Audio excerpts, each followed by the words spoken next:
Hello students, welcome back to commerce studio. तो students, last class में हमने chapter number 7 finish किया और आज हम स्टार्ट करेंगे चैप्टर नंबर 8, जिसका नाम है बच्चों जर्नल। ये आपके लिए बच्चों बहुत इम्पॉर्टेंट टॉपिक है। या आप ऐसा समझ सकते हो आपके लिए लाइफ टाइम के लिए ये इम्पॉर्टेंट रहेगा। यानी अगर आज जो मैं समझाऊंगा, अगर आज आप वो चीज़ समझ गए तो आगे आने वाली ज़िंदगी में कभी भी आप अकाउंट्स में उस चीज़ की गलती नहीं करोगे। ठीक है, इसके लिए मैंने एक एग्ज़ाम्पल लिया है। मान लो एक बिज़नेस है बच्चों, तो ये बिज़नेस अपने डे टू डे जो भी इसका ट्रांजैक्शन करेगा, जो भी इसका पीरियड है अकाउंटिंग पीरियड, उसमें ये कुछ ना कुछ ट्रांजैक्शन करता है। और जो भी ये ट्रांजैक्शन करता है इसको बच्चों इन्हें रिकॉर्ड करना पड़ता है। तो रिकॉर्ड करने की जो पहला स्टेप होता है कि कहाँ रिकॉर्ड किया जाएगा, तो वो होता है बच्चों पहला स्टेप ही जर्नल होता है हमारा। यानी कोई भी ट्रांजैक्शन हुई किसी बिज़नेस की तो सबसे पहले उसको रिकॉर्ड किया जाता है जर्नल में। फिर उसके बाद बच्चों जर्नल के बाद जर्नल से इसको हम ट्रांसफ़र करते हैं लेजर्स में। फिर लेजर से बच्चों हम बनाते हैं ट्रायल बैलेंस। एक कंपनी किस तरीके से अपने अकाउंट मेंटेन करती है, ये वो चीज़ है बच्चों जिसका फर्स्ट स्टेप होता है जर्नल पास करना। तो जर्नल के बाद वो चीज़ जाती है लेजर में, लेजर के बाद वो चीज़ जाती है ट्रायल बैलेंस में, और ट्रायल बैलेंस के बाद बनाया जाता है trading and profit and loss account बनाया जाता है फिर इसके बाद। और फिर बनाया जाता है बच्चों एंड में बैलेंस शीट, जो कि किसी बिज़नेस का प्रॉफिट शो करती है कि उस अकाउंटिंग पीरियड में उस बिज़नेस ने कितना प्रॉफिट अर्न किया या फिर उसको कितना लॉस हुआ। तो बैलेंस शीट ही एक बिज़नेस जब बच्चे स्टार्ट होता है तो उसका मेन मोटिव होता है प्रॉफिट अर्न करना, और वो उसने पूरे साल एक जो पूरा अकाउंटिंग पीरियड है उसमें काम करने के बाद कितना उसे प्रॉफिट हुआ वो हमें पता चलता है बैलेंस शीट से। और इस बैलेंस शीट पे पहुंचने का जो तरीका है वो ये है बच्चों, यानी सबसे फर्स्ट स्टेप है जो जर्नल हमें पास करनी पड़ती है। ठीक है, तो हम इस चैप्टर पे अभी आए हैं, ये सारे चैप्टर्स भी आगे आएंगे। तो आज हम ये चैप्टर को स्टार्ट कर रहे हैं जर्नल को, और यही सबसे इम्पोर्टेंट चैप्टर है। ठीक है बच्चों, इस चैप्टर को स्टार्ट करने से पहले अभी के अभी आप बच्चों वीडियो पॉज करो और जाओ चैप्टर नंबर 6 पे। चैप्टर नंबर 6 में जितने सारे रूल्स मैंने आपको बताए हैं वो सारे रूल्स आप रिवाइज़ करके आओ, उसके बाद ये वीडियो यहाँ पे फिर प्ले करना, क्योंकि वो रूल आना आपको ज़रूरी है। अगर उनमें से एक भी रूल आपको नहीं आता होगा तो फिर ये चैप्टर में आपको दिक्कत आएगी। ठीक है, यानी चैप्टर नंबर 6 मस्ट है इसको समझने से पहले। ठीक है, तो आपने पढ़ लिया होगा, और जिन बच्चों को याद है तो वो बहुत बढ़िया। तो बच्चे चलो मैं जर्नल का आपको फॉर्मेट यहाँ पे समझा देता हूँ। सबसे ऊपर बच्चों हमें लिखना पड़ता है जर्नल,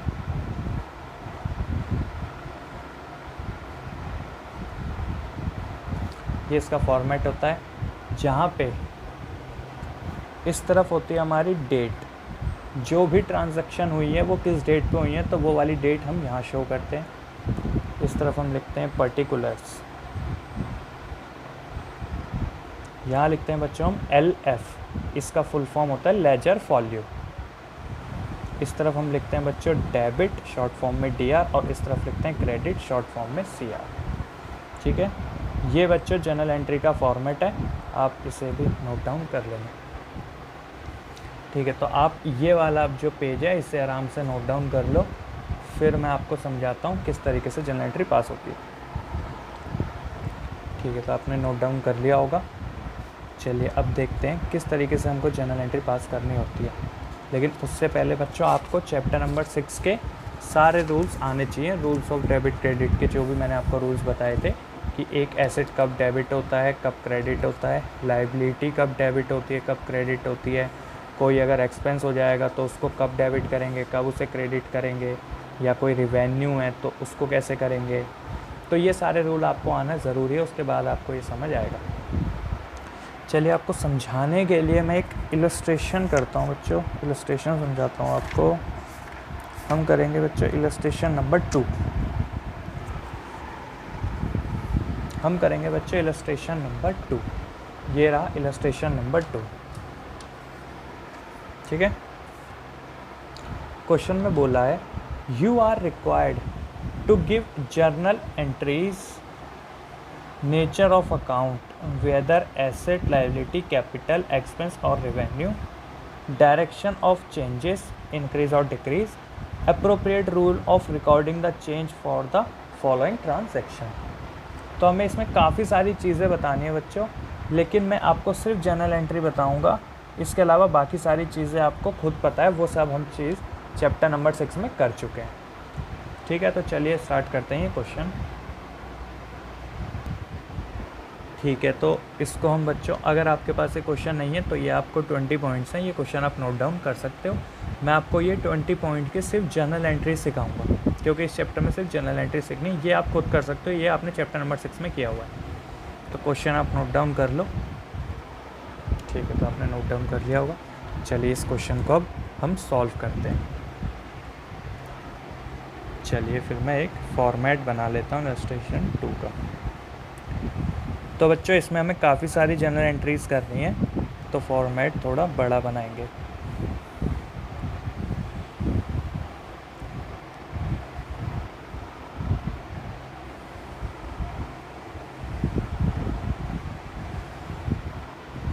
यहाँ पर आती है बच्चों date, particulars, LF, debit, credit. तो फर्स्ट पॉइंट था बच्चों, अच्छा इसमें देखो डेटिंग नहीं है बच्चों, सिर्फ पॉइंट वाइज है, तो डेट की जगह हम पॉइंट लिखेंगे। तो फर्स्ट पॉइंट है इसमें, Nitin invested 50,000 cash and ₹5 lakh by cheque to start a business. बोला गया नितिन ने बिजनेस स्टार्ट करने के लिए 50,000 कैश लगाए और 5 लाख रुपए उसने लगाए चेक से। तो बच्चों हमको यहाँ पे देखो बच्चों, जितनी भी जनरल एंट्री में पास करूँगा, मेरा सबसे ऊपर जो प्राइमरी रूल होगा, सबसे पहले जो रूल मैं लगाऊंगा वो यही लगाऊंगा कि क्या आया और क्या गया, बस इतना। ये सबसे हमारा मेन रूल होगा, जिसके बेस पे हम 100 में से 90 जो हमारी जनरल एंट्री होगी वो पास कर लेंगे इस रूल से। तो इस केस में भी मैं यही रूल लगाऊंगा पहले कि क्या आया और क्या गया। तो बच्चा आप देखोगे, अगर बिज़नेस में हमने कैश लगाया है तो कैश आया होगा, कैश एक एसेट है तो कैश अकाउंट डेबिट, आपको ऐसे लिखना है। और हमने चेक लगाया, तो चेक लगाऊंगा बच्चों, अगर चेक से अगर मैं 5 लाख रुपए इन्वेस्ट करूंगा तो वो पैसा मेरे बैंक में आएगा, तो बैंक अकाउंट भी डेबिट, क्योंकि इन दोनों चीज़ों में आया है मेरे पास कुछ ना कुछ, ठीक है। उसके बाद 2 में आपको लिखना होता है आपके पास से गया क्या इस केस में कुछ गया? जी नहीं। तो इस केस में बच्चों फिर आपको लिखना होता है इसका रीज़न, जो कि था कैपिटल अकाउंट, यानी मैंने कैश लगाया 50,000, कैश के आगे 50,000, बैंक में मैंने पैसे लगाए 5 लाख रुपए, तो बिज़नेस में टोटल कैपिटल कितनी लगाई? 5,50,000। क्लियर है? फिर इसके बाद हमको यहाँ पे इसका बीइंग लिखना होता है, यानी नरेशन होती है बच्चों, आप शॉर्ट में लिख सकते हो पर लिखना ज़रूरी होता है। जो भी हमने ऊपर एंट्री करी है उसी को बच्चों आपको लिख देना, या तो जो क्वेश्चन आपको गिवन है वही लिख सकते हो, जैसे started business with cash and cheque. Being लिखना ज़रूरी है बच्चों, जिससे ये पता चले कि ये जो एंट्री है ये किस बेस पे है। तो मैंने बीइंग लिख दिया, ठीक है। Entry number 1 complete. फिर बढ़ते हैं एंट्री नंबर 2। क्लोज़ करने के बाद यहाँ पे क्लोज़ नहीं करना अमाउंट को, सिर्फ इधर पर्टिकुलर्स को क्लोज़ करना है। सेकंड पॉइंट लिखा है बच्चों, ही deposited 5,000 out of cash in the bank. बोला गया कि उसने 5,000 रुपये बैंक में जमा कर दिए अपने कैश में से। अच्छा बच्चों, अगर मैं बैंक में पैसा जमा करूँगा तो मेरे बैंक में पैसा आएगा, तो बैंक बढ़ेगा, बैंक एक एसेट होता है, तो पहले उसको डेबिट कर लेते हैं क्योंकि वो बढ़ गया। पहला रूल जो मैंने आपको बताया कि आपके पास क्या आया और क्या गया, तो इस केस में मेरे बैंक में पैसे आए तो मैंने बैंक को डेबिट कर दिया। और गया क्या? तो बच्चों कैश गया, टू कैश अकाउंट। कहने का मतलब है मेरी जेब में पैसे थे तो वो कैश है, और मेरे अकाउंट में पैसे तो वो बैंक है। तो मैंने अपनी जेब से पैसा निकाल के बैंक में डाल दी, तो बैंक बढ़ गया, कैश कम हो गया। कितने रुपए मैंने डाले थे? 5000 रुपीज़। इसका भी हमको बच्चों बीइंग लिखना पड़ेगा। Cash deposited into bank.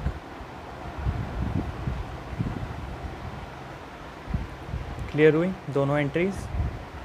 ठीक है, थर्ड एंट्रीज पे पढ़ते हैं। थर्ड में लिखा है बच्चों purchased goods for 5000 against cash, यानी हमने गुड्स खरीदे और बदले में हमने कैश पे किया। तो गुड्स खरीदोगे बच्चों तो आपके पास आएगा क्या? गुड्स आएंगे, और गुड्स को हम गुड्स ना लिख के बच्चों हमेशा परचेज लिखेंगे, परचेज अकाउंट डेबिट। और गया क्या? तो सर पैसे ही गए होंगे क्योंकि हमने कैश में ख़रीदा है, तो कैश अकाउंट क्रेडिट हो जाएगा। Being purchase of goods in cash. कितने रुपए में हमने ख़रीदा था? 5000, तो 5000 रुपीज़। क्लियर है थर्ड एंट्री? मैं बच्चों एक ही रूल यूज़ कर रहा हूँ, मेरे पास आया क्या और गया क्या। तो आया जो था वो था गुड्स, तो गुड्स को हम परचेज से शो करते हैं। अगर गुड्स गए होते बच्चों तो सेल से शो करूँगा, और फिर कैश गया था तो कैश को क्रेडिट कर दिया। फोर्थ एंट्री, फोर्थ में लिखा है बच्चों purchase a building and paid 2,50,000 by cheque, यानी बोला गया हमने एक बिल्डिंग खरीदी और चेक से पैसा पे कर दिया। तो देखो बच्चों, अगर आप बिल्डिंग खरीदोगे तो आपके पास आएगा क्या? बिल्डिंग। तो बिल्डिंग आपको डेबिट करनी पड़ेगी, बिल्डिंग अकाउंट डेबिट। और गया क्या? आप बोलो चेक से पे कर दिया, तो अगर हम चेक से पे करेंगे बच्चों तो पैसा कहाँ से कटेगा? मेरे बैंक अकाउंट से, टू बैंक अकाउंट। 2.5 लाख रुपए।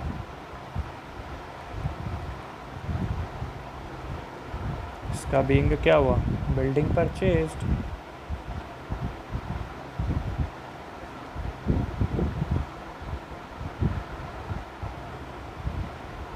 क्लियर है फोर्थ पॉइंट भी? ठीक है। अब बच्चों देखो, कभी भी आप कोई एसेट खरीदोगे तो एसेट का नाम आता है, या एसेट बेचोगे तो एसेट का नाम आएगा, लेकिन वहीं पर अगर गुड्स आ जाएंगे तो आपको परचेज सेल से ही शो करना पड़ेगा। मतलब दोनों केस सेम थे, इसमें हमने गुड्स खरीदे थे कैश में और यहाँ पे हमने बिल्डिंग खरीदी चेक से, दोनों केस में। लेकिन यहाँ पे हमने गुड्स ना लिख के परचेज़ लिखा, जबकि बिल्डिंग खरीदते टाइम हमने बिल्डिंग ही शो करी। मशीन खरीदता तो मशीन लिखता, लेकिन गुड्स खरीदेंगे तो परचेज़ ही लिखो। ठीक है, तो ये 4 एंट्री आप नोट डाउन कर लो वीडियो पॉज करके। हम बढ़ते हैं आगे।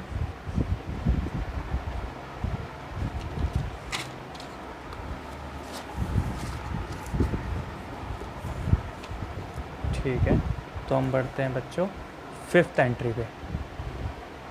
तो 5th एंट्री करने से पहले बच्चों उस फॉर्मेट को कंटिन्यू कर लेते हैं यहाँ पे।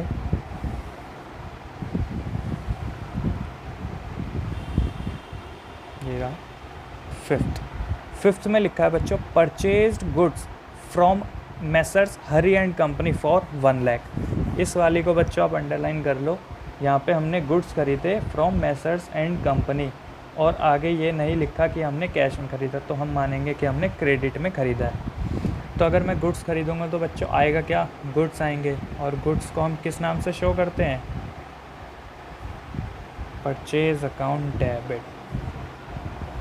2 गया क्या मेरे पास से?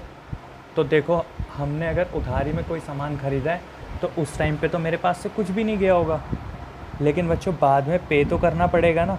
तो जिससे मैंने उधारी में ख़रीदा था उसी का नाम आ जाएगा Messrs Hari and company. 1 lakh रुपए के मैंने जो भी गुड्स खरीदे थे।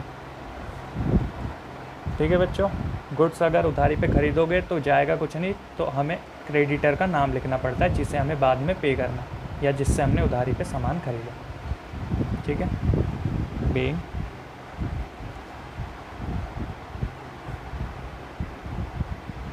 Goods purchase from Hari and company. 6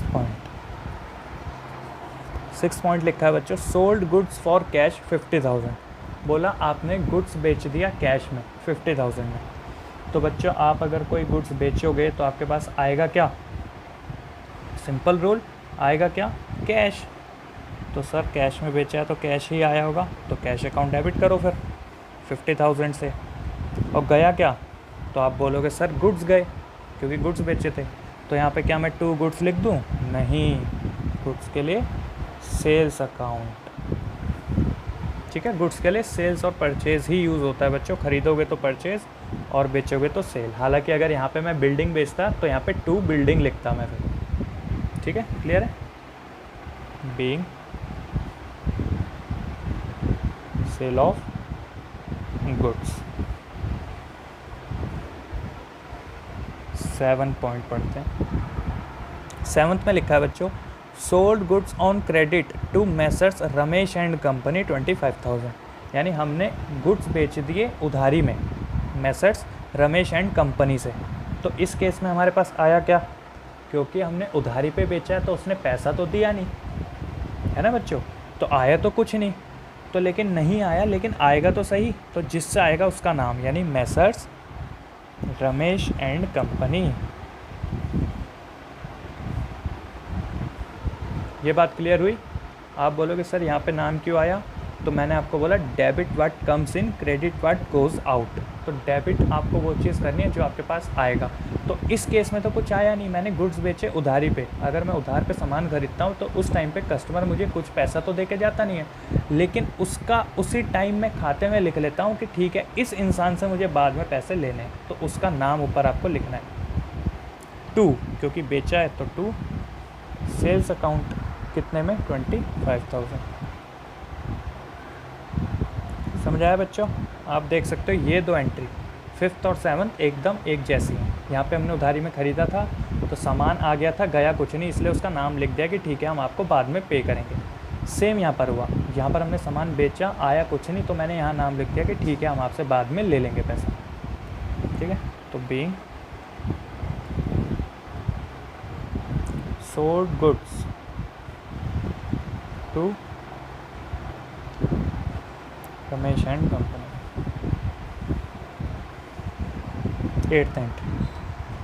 8th में लिखा है बच्चों, messrs Ramesh and company return goods of 5,000 being defective.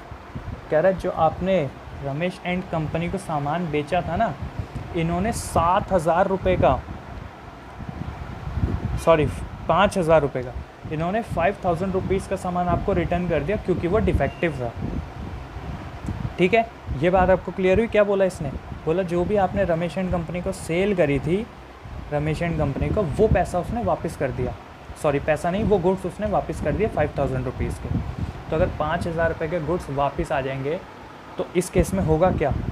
इस केस में हुआ सेल्स रिटर्न अकाउंट डेबिट। जो भी हमारे पास आया, आप बोलोगे सर गुड्स आए हैं, लेकिन नहीं, गुड्स को आपको लिखना पड़ेगा sales return to Ramesh and company account, और यहाँ पे नाम डालना पड़ेगा इसका 5,000 रुपीज़। हम बोलेंगे देखो भाई, जब हमने तुम्हें सामान बेचा था 25,000 रुपये का, तब हमने लिखा था कि हम तुमसे 25,000 रुपये लेंगे, लेकिन अब तुम क्योंकि 5,000 रुपये का सामान वापस कर रहे हो तो अब हम तुम्हें डेबिट ना करके क्रेडिट कर देंगे 5,000 से, यानी अब हम तुमसे सिर्फ 20,000 रुपये लेंगे। बात समझ आई? पहले 25 लेना था, सामान 5,000 वापस कर दिया, तो अब सिर्फ 20 लूँगा। वो कैसे निकल रहा है? डेबिट में 25 लिख के और क्रेडिट में 5 लिख के। ठीक है, इसका क्या बीइंग है? Sales return from messrs Ramesh and company. Clear है इतना?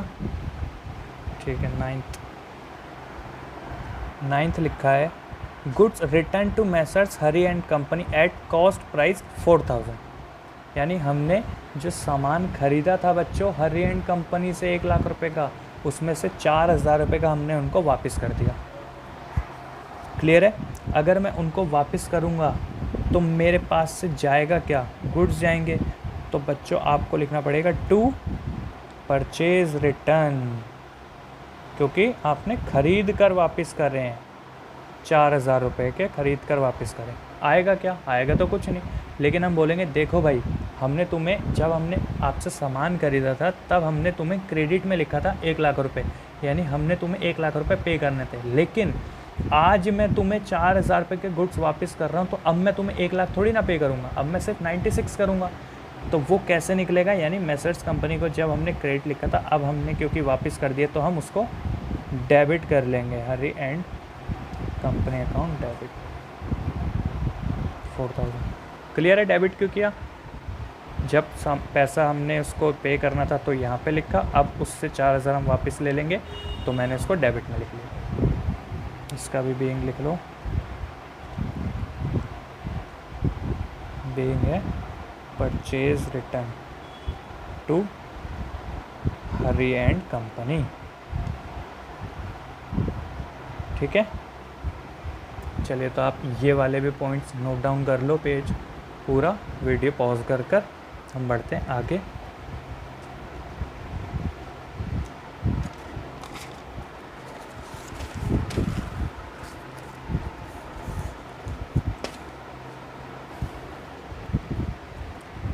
ठीक है, तो मैं कंटिन्यू करता हूँ बच्चों, वही जर्नल एंट्री का फॉर्मेट कंटिन्यू हो रहा है बच्चों। ये 3rd पेज पे यहाँ पे हम करेंगे 10th एंट्री। तो 10th में लिखा है बच्चों, paid salary to staff by cheque 15,000, यानी हमने सैलरी पे करी। तो बच्चों आप सैलरी पे करोगे तो आपके पास आएगा क्या, आएगा तो कुछ नहीं, लेकिन जाएगा क्या, जाएगा तो कैश। जब भी आप सैलरी पे करोगे, रेंट पे करोगे, कुछ भी आप पे करोगे तो बच्चों कैश ही दोगे उनको। 15,000 की हमने सैलरी पे करी है। ठीक है, यहाँ पे टू कैश क्यों लिखा मैंने क्रेडिट में, आपको समझ आ गया, क्योंकि मेरे पास से पैसा गया। आया क्या, आया तो कुछ नहीं, तो पैसा क्यों गया उसका रीज़न आएगा बच्चों। ये है rule number 2, salary account debit.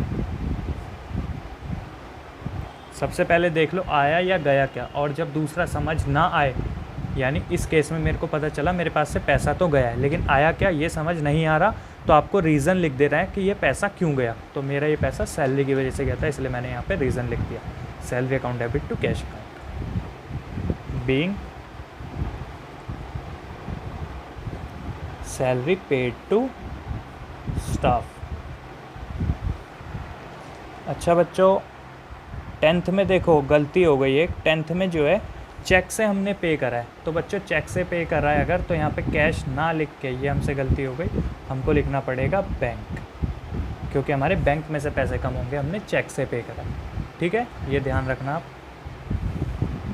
फिर 11th क्या है, 11th में बोला है बच्चों, paid rent for the residence of Nitin 10,000 by check.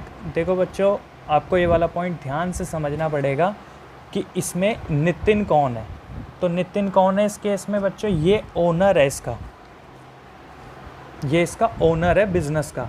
तो उसके रेसिडेंस का हमने रेंट पे किया है, यानी वो जहाँ पर्सनली रहता है वहाँ का रेंट पे किया है बिजनेस के पैसों से। तो बच्चों ये ड्राइंग्स मानी जाती है, तो एंट्री हो जाएगी drawings account debit to cash account.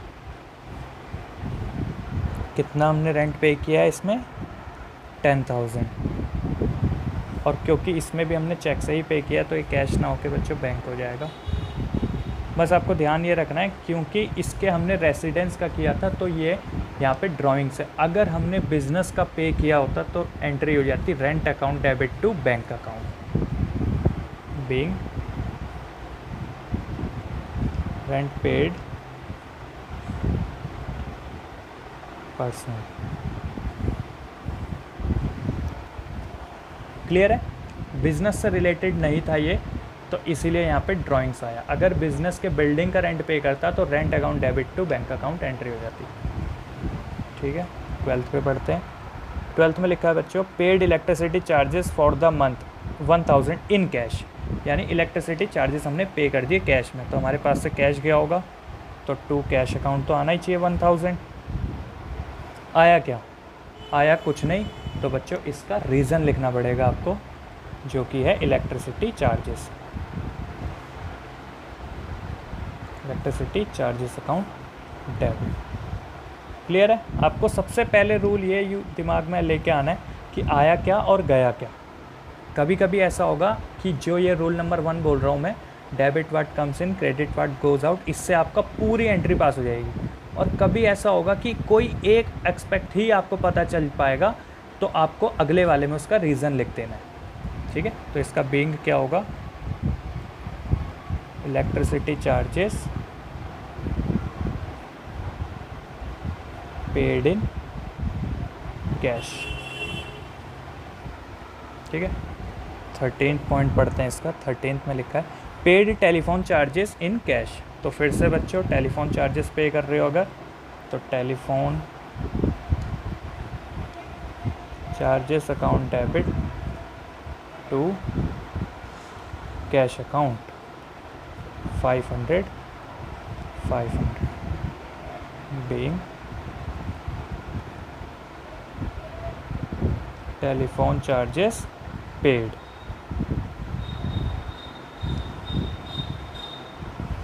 Clear है? 15। इसके बाद आएगा 14।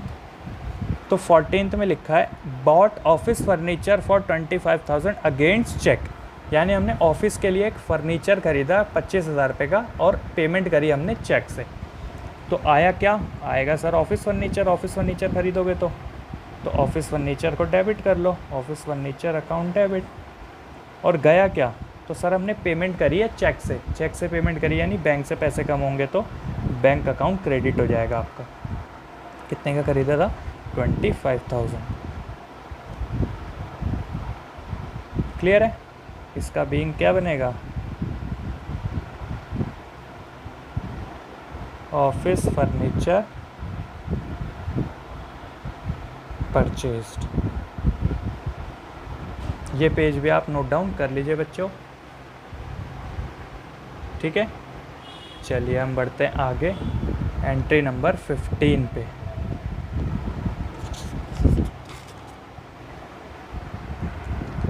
ठीक है, तो फिर से हम इसका फॉर्मेट कंटिन्यू करते हैं बच्चों।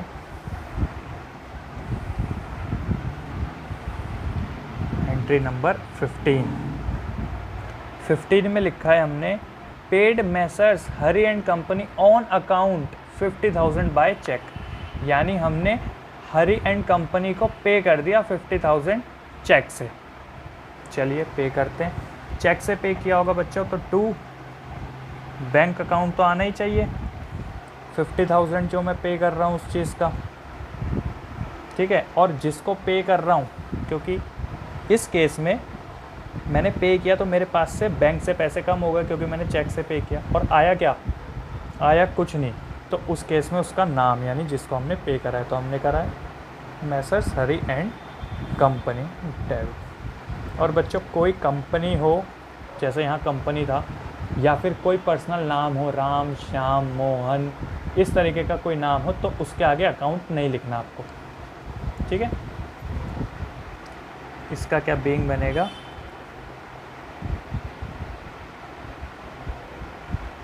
Money paid to messrs Hari and company. आप बीइंग बच्चों अपने मन से लिख सकते हो या क्वेश्चन से पढ़ के भी लिख सकते हो, लेकिन बीइंग लिखना ज़रूरी है। ठीक, 16 पढ़ते हैं। 16 में लिखा है received from messrs Ramesh and company 15,000 by cheque. यानी हमें मैसर्स रमेश एंड कंपनी से पैसा मिला चेक से। चेक से मिलेगा तो बच्चों पैसे मेरे बैंक में आएंगे, यानी बैंक अकाउंट डेबिट 15,000 से।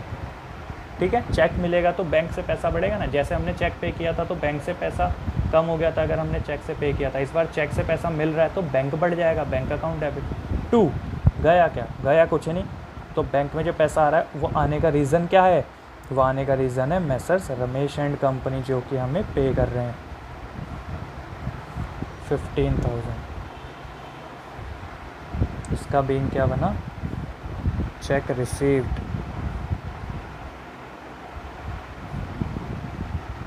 From Ramesh and company. Clear है? 17 पढ़ते हैं। 17 में लिखा है paid advance 20,000 by cheque to messrs Abhi and sons. यानी हमने एडवांस में ही पे कर दिया एडवांस में ही पे कर दिया हमने उनको चेक से, ठीक है। तो बच्चों हमारे 2 बैंक अकाउंट तो आएगा ही आएगा, ये बात तो आपको क्लियर होगी, क्योंकि हमने पे करा है उनको। कितना पे करा है हमने? 20,000। और क्योंकि हमने एडवांस में पे कर दिया तो इसकी जर्नल एंट्री क्या होनी चाहिए? इसमें डेबिट होना चाहिए जिन्हें हमने एडवांस में पे करा है, जो कि कौन है यहाँ पे? Messrs Abhi and sons, debit 20,000। Bracket में आप चाहो तो एडवांस लिख सकते हो। क्लियर हुई ये बात? हमारे पास से पैसा गया तो उसके लिए तो सर आपको यहाँ पे 2 में या तो कैश गया होगा या फिर बैंक से पे किया होगा। तो बैंक आ गया क्योंकि चेक से पे किया था। फिर आया क्या? आया कुछ नहीं, क्योंकि हमने एडवांस पे किया तो उसका नाम हमें यहाँ लिखना पड़ेगा, ठीक है। इसका being paid cheque to Abhi and sons in advance. Clear है? 18th है, received advance of 30,000 by cheque from messrs Ajay and company. यानी इस बार हमको एडवांस मिल गया तो हमारे पास पैसा आ गया होगा, तो बैंक अकाउंट तो डेबिट कर लो सर पहले ही, क्योंकि पैसा आया है इस बार हमारे पास 30,000, किसी ने एडवांस में पे करा है। 2 गया क्या? गया कुछ नहीं, क्योंकि किसी ने मुझे एडवांस में पे करा है तो उसका नाम आ जाएगा जिसने भी आपको एडवांस में पे करा है। 2 Messrs Ajay and company. Same बच्चों 18 और 17 एकदम सेम है, बस यहाँ पे हमने पे किया था और यहाँ पर हमें किसी ने एडवांस में पे किया। तो इसका क्या बीइंग बना? Cheque received in advance. Clear है? 19th पढ़ते हैं। 19th में लिखा है बच्चों पेड 1,000 फॉर स्टेशनरी। हमने 1,000 रुपये स्टेशनरी के लिए पे करा, तो 2 तो कैश आएगा ही आएगा, ये बात तो आपको क्लियर है, क्योंकि पैसा गया हमारे पास से। आया क्या? आया स्टेशनरी, तो स्टेशनरी डेबिट कर लो, stationery account debit. Being stationery purchase कह सकते हो आप। क्लियर हुई ये बात?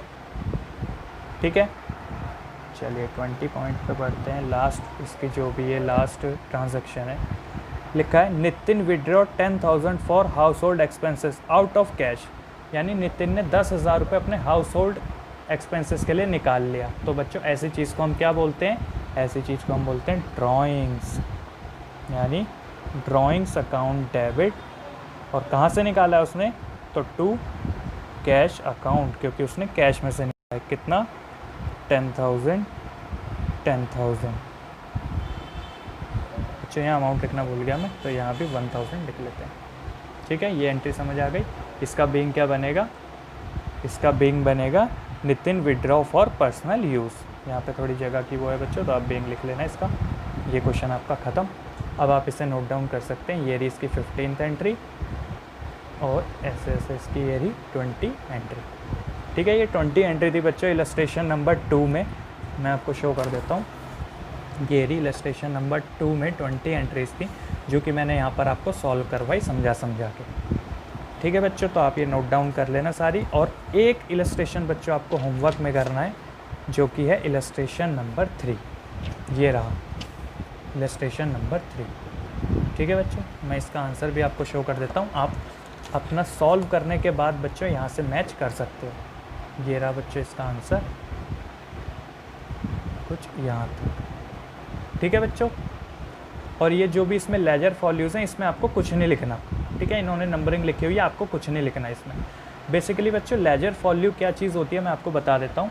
ये बच्चों आप इस तरीके से समझ लीजिए कि एक साल में काफ़ी सारी ट्रांजैक्शन करी जाती है और उस हिसाब से काफ़ी सारी जर्नल एंट्रीज़ पास होती हैं। तो ऐसा नहीं होता कि मान लीजिए मैंने एक ये रजिस्टर है, इस रजिस्टर में जर्नल एंट्री पास करनी है तो सारी की सारी जर्नल एंट्रीज़ मैं इसी में पास कर दूंगा। ऐसा भी तो हो सकता है ना कि ये रजिस्टर मेरा भर जाए, फिर मैं क्या करूँगा, एक न्यू रजिस्टर लगाऊंगा। तो इस हिसाब से बच्चों कंपनी भी करती है कि वो अपने अकाउंट मेंटेन करती रहती है और नए नए अकाउंट उसमें और क्रिएट करती रहती है। तो वो उसी को नंबरिंग दे देती है बच्चों की file number 1, file number 2, file number 3, तो वही लेजर फॉल्यूज़ यहाँ लिखे रहते हैं। अगर इसके आगे मैं लिख दूँ फॉर एग्जांपल 5, तो बच्चों इस एंट्री को जब मैं ढूंढूंगा तो इस एंट्री के लिए मेरे को जाना पड़ेगा बच्चों 5th रजिस्टर में। ठीक है, लेजर फॉल्यू का मतलब समझ गए आप? ठीक है, तो इलस्ट्रेशन नंबर 3 आपका होमवर्क है। और बच्चों इस वीडियो को अगर आपको समझ ना आई हो एक और बार देखना, क्योंकि ये मोस्ट इंपॉर्टेंट वीडियो है बच्चों। यहीं से आपका बेस स्टार्ट हो जाएगा जनरल एंट्री का, और आगे आने तक आप जब ग्रेजुएशन करोगे, बीकॉम करोगे, आप सीए करोगे या सीएमए कुछ भी आप जो भी करोगे, वहाँ पे ये सारी चीज़ें दोबारा से पूछी जाएंगी आपसे, और इनका बच्चों आगे तक बार बार यूज़ होगा जनरल एंट्रीज़ का। ठीक है, तो आपको समझ क्या करनी है जनरल एंट्रीज़। ठीक है बच्चों, तो अगर आपको ये वीडियो अच्छी लगे तो इसको लाइक ज़रूर करना और कमेंट सेक्शन में मुझे बताना कि आपको ये वीडियो समझ आई या नहीं। ठीक है बच्चों, चलिए तो हम मिलेंगे नेक्स्ट क्लास में। तब तक के लिए थैंक यू बच्चों, और चैनल को सब्सक्राइब ज़रूर करना। ठीक है बच्चों।